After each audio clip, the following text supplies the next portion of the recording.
বাড়িতে কেউ আছেন? হ্যালো, আছেন নাকি ভাই? হ্যাঁ আছি। হ্যালো, শুনতে পাচ্ছেন? এটা মিরাজুলের বাড়ি? হ্যাঁ আমি মিরাজুল। কি হলো বলেন? আমরা বাড়ি সার্ভে করতে এসেছি, আপনার বাড়ি কোনটা দেখান। ভাই একটু এদিকে আসেন। শালা আমার বাড়িতে দাঁড়িয়ে আবার আমাকেই জিজ্ঞেস করছে আমার বাড়ি দেখাও। আর চড় মেরে তোর 32টা দাঁত ফেলে দেবো। তাহলে আপনি মেয়ে বলছেন? ও তাহলে এই বাড়িটা আপনার? হ্যাঁ এই বাড়িটাই আমার। আপনার বাড়িতে কি কি আছে বলেন? বেশি কিছু নাই, একটা 4 চাকা গাড়ি আর ওই 5 বিঘে মতন জমি। এই যে বাড়ি। ও তো ঠিকই আছে, আমরা বাড়ি সার্ভে করার জন্য আসিনি, আপনার নামে ঘর এসেছে তাই ইনকোয়ারি করতে এসেছি। হ্যাঁ? স্যার তাহলে আমি ঘরটা পাবো তো? না, আপনার তো সবই আছে, আপনি ঘর পাবেন না, আপনার নাম কেটে দিচ্ছি। আরে আপনি ঘর পাবেন না তো কে পাবে? আপনি নিশ্চিন্তে থাকেন, আপনি সবার আগে ঘর পেয়ে যাবেন। আচ্ছা আচ্ছা ঠিক আছে। চলো।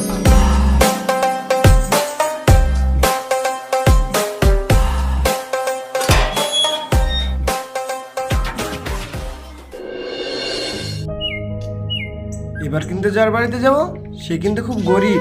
আরে টেনশন লিও না, ও এক্ষুনি ঘর দেবো নাকি? ওই ঘর দিলে আমরা টাকা ইনকাম করবো কি করে?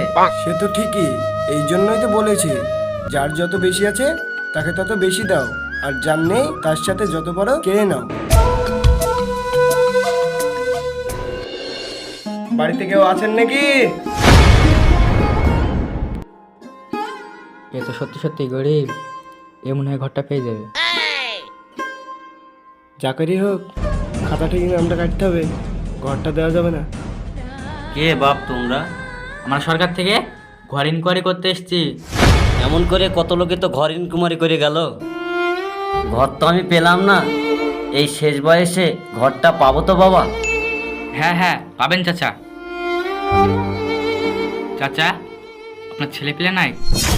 আছে বাপ, আমার দুটো ছেলে আছে, কিন্তু তারা বোর কথা শুনে আমাকে একা বাড়িতে ফেলে সবাই শ্বশুর বাড়ি চলে গেছে।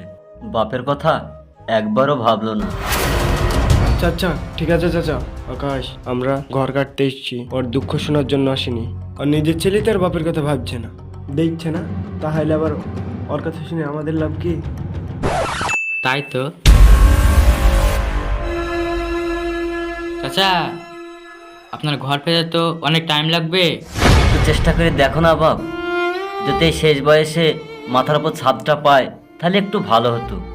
চাচা পেতে পারেন, কিন্তু কাগজপাতি ঠিক করতে টাকা লাগবে, টাকা।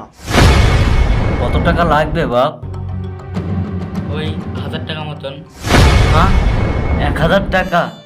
আমার কাছে তো এত টাকা নাই বাপ, আমি ভিক্ষা করে কোনো রকম আমার সংসারটাকে আমি চালাই। তাহলে থাকেন, আপনাকে আর ঘর নিতে হবে না, ওই তো আপনার পাকা ঘর। পাকা ঘর নাই বলে?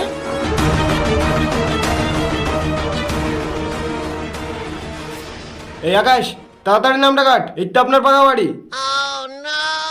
বাবা এটা তো প্লাস্টিকের বাড়ি।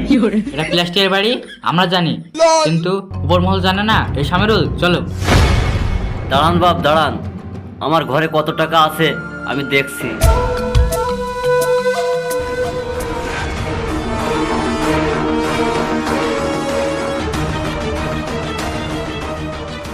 এই না বাপ টাকা, আমি চোখ অপারেশন করার জন্য এই 600 টাকায় রেখেছিলাম। আচ্ছা ঠিক আছে, বাকি টাকাটা আমরা দিয়ে দিব। আল্লাহ তোমাদের ভালো করুন। আচ্ছা ঠিক আছে চাচা, আসছি তাহলে। ঠিক আছে।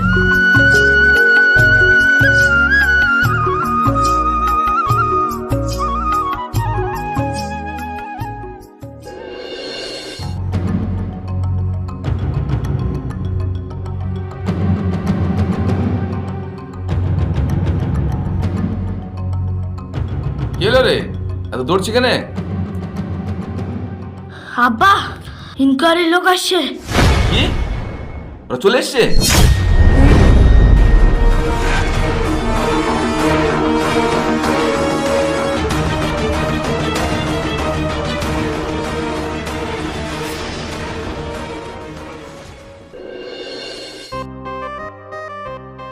সত্যি সত্যি ঘরটা দিবা নাকি? না না, ওকে যদি ঘর দিই তাহলে আমরা ইনকাম করবো কিভাবে?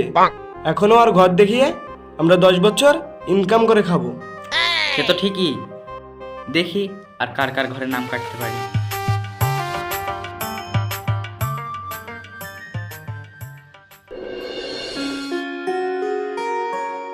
আসেন স্যার, আসেন।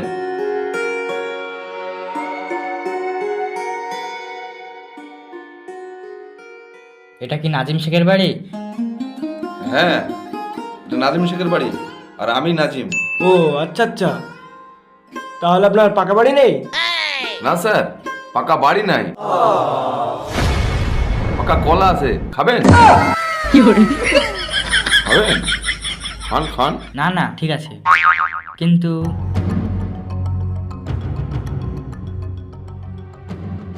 আপনার এই ছাগলে ঘর দেখি তো আপনি ঘর পাবেন না। ওকে ঘর দেওয়া যাবে না, যথামত হইলি চলো।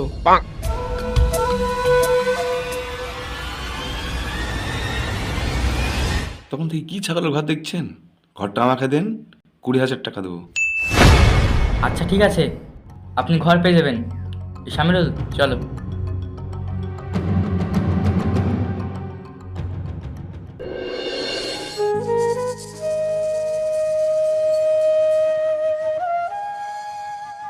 এটা কি স্বামীর বাড়ি?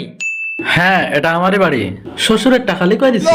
ও, আমরা তো ঘর ইনকোয়ারি করতে এসেছি, সরকার থেকে আপনার নামে ঘর এসছে। আগে বলবেন তো, আমি তো অন্য লোক ভাবছিলাম। এটা আমার বাড়ি হবে কেন? আসেন দেখাচ্ছি।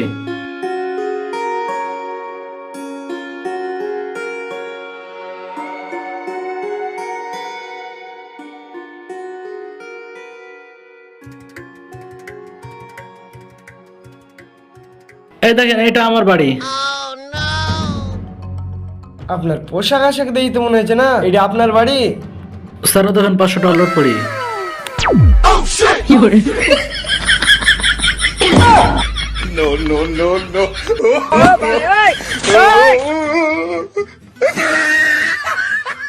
এবার লাগছে তো? হ্যাঁ হ্যাঁ, এবার মনে হয়েছে।